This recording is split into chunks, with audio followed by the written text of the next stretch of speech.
for them in the 21st century and as a 5 and 6-year-old. So, and we try to do those every day. We do. Sometimes we're more successful than others. So, mentioned curriculum, we've got the multi-subject learning. So that means we try to do projects that are kind of all-encompassing. We get lots of different pieces of different subjects. So for example, last spring, we did gardening all spring long, and it was wonderful. So the kids were out there. They had to count out their seeds. They had to break the garden plots into fractions. They had to write stories about the garden, draw labels for the plants. They were out there measuring as it grew. So it was bringing together science, math, literacy, and we loved it. And if you guys walk out, you can see our sunflowers and tomatoes are still picking it. Well, the squirrels like to take tomatoes, so and so do the kids. Yeah, so we try to do as many things like that where we can tie it all together and make it more like the real world. Because in the real world, there are very few times where, okay, now I'm just in math mode. Now I'm just in history mode. But the true 21st century skills of taking all those things and tying them together in meaningful ways. Gillian, you want to talk about? Sure. Our school is big into STEAM, science, technology, engineering, arts, and mathematics. And every Friday, look at that. Every Friday, we incorporate Fairy Tale Friday, that's what we call it. And we incorporate going to our public library or having a guest reader in our classrooms reading us a specific fairy tale. And then in the afternoon, we spend it in the Red Building, otherwise known as the Leo Lab, for our STEAM lesson. Last week, we did the 3 Little Pigs, and we went to the library with Miss Lou, who's right here. She's amazing. If you have a chance to go to the Middleburg Library and meet her, she is absolutely phenomenal. And we acted out the 3 Little Pigs. And then when we came back here with Mrs. Lutter, the children had to use popsicle sticks to make a house for the little pigs that would not be blown over either by a hairdryer or their teachers blowing on it. So we were the big bad wolves. So they loved it. They absolutely loved it. And each week we will have a different fairy tale or Aesop's fable or some kind of nature story to go along with our Fairy Tale Fridays. So, and we always need volunteers to help us walk to the library. So it's only for about an hour. So if you would like to help us herd them over there, we would love it. We will send out the definite dates soon.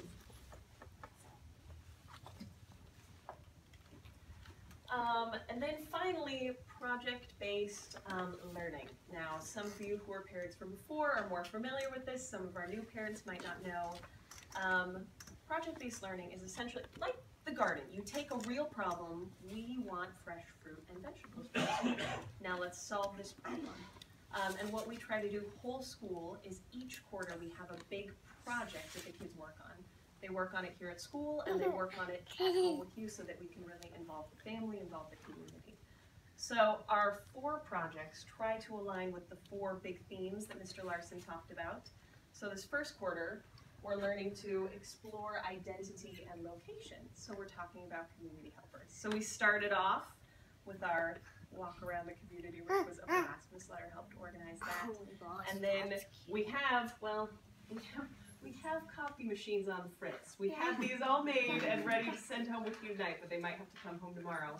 But this is just the description, all the standards that we'll hit on, and then a week-by-week breakdown of what you need to work on at home, what we'll be doing at school, and then the end product, which will be really fun. So that'll be coming home tomorrow, and feel free to come talk to us about it at the end. And I just want to say one thing about the final project.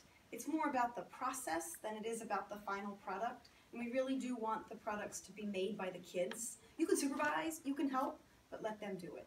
Because then they feel really, proud of themselves that they've actually done this huge thing. So we'd appreciate that help. I'd rather have it not look perfect and the student done is, yeah. And as a teacher, you have to learn to let it go. You want it to look just so, and sometimes you just have to say, okay, all right, the eyes are not in the right place, and that's okay. Love it. I think we'll skip this, but maybe I'll send out this Prezi, and this is a really great resource if you're curious more about what project-based learning is. Right. The next thing we wanted to hit on is just how we build a classroom community. We've got the little kids in our class, and Gillian and I always say that the most important thing that they get out of kindergarten and first grade is that social component, learning how to be good people, how to function and cooperate and collaborate and love, and the other stuff is great, but if we can make them happy and loving individuals, we've done our job. So here are some of the ways that we try to really build that close-knit classroom community. So one that I love is bucket filling. Some of you might have read the books How to Be a Bucket Filler, and it's just this idea that we all have imaginary buckets that you fill by doing nice things.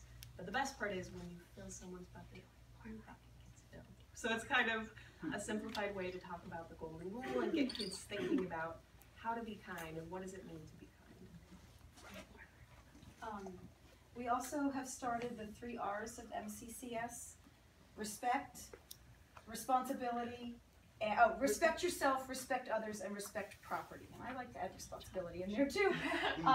And we have posters in our classroom. The children know that that is what we need to do. We need to learn to be respectful of ourselves, each other, and the things in our classroom, because we are all, it belongs to all of us. And so something that our counselor has started is the Leo tickets. And that means if we see a student doing one of those 3 things, respecting yourself, respecting others, or respecting property, we will give them a ticket. And they put their name on the ticket, and it goes into a bucket. And at the end of the week, Miss Karen or Miss Susan will pull a name out of a hat, and those children will win a prize for doing good things. So it's just another way to sort of get them to be more aware of what they should be doing here at school. We also try to do classroom jobs in both of our classes, and that's just a way to get the kids invested in their classroom. It's not our job to take care of the space, it's your classroom to love and care for. And so we have all the kids have their own jobs, and they're pretty fun. So like I have a classroom organizer, and it's their job to sharpen all the pencils, because I don't like sharpening pencils, and they get really excited about sharpening pencils. Or we have someone who takes care of our worm compost bin. They go and check on the worms and stir them every day. We've got someone who's in charge of turning on and off the Promethean, who's in charge of keeping the class clean. And it seems so silly, but they love it, and they thrive on this sense of having real responsibility in the classroom. And there's this great time last year where it was towards the middle of the year and things were running really smoothly, and one kid came up and just said, Miss Escobar, we don't even do anything, we just run the classroom. Yes, that's exactly it. Yep. But that's what we would love for them to get, is this is all about independence and having a student-led school. And with that being said, with the responsibility piece of it, they have a take-home folder. And I always say to them in the morning, where's your folder? Mommy forgot my folder. Oh, no, no, no. Mommy did not forget your folder. You forgot your folder. Don't I say that, Casey? Yeah. Sometimes. And that's, so you guys can, at home, teach that responsibility of their own belongings. So they are responsible to put their folder back in their backpack. So we would appreciate if you would help us with that too. Okay, and one other way that we try to kind of enforce the classroom rules that we've set, our bucket filler rules, ours are up there, and to try to keep you guys involved as parents, is there's something called Class Dojo. Gillian and I are still working on setting it up. I don't think we have time, but I'll send this. This is a video explaining what Class Dojo is. A lot of you in my class have it. If you don't have it, here are the sign-up sheets. It's personalized for each kid. And it's great. So you sign up, and then every time that your kids say, shows great perseverance, I can give them a dojo point. They hear a little ding, and then it pops up on your phone. Oh, wow, Casey was persevering in math today. So it's a way for you to see, for Casey to get rewarded, and for us to kind of be able to track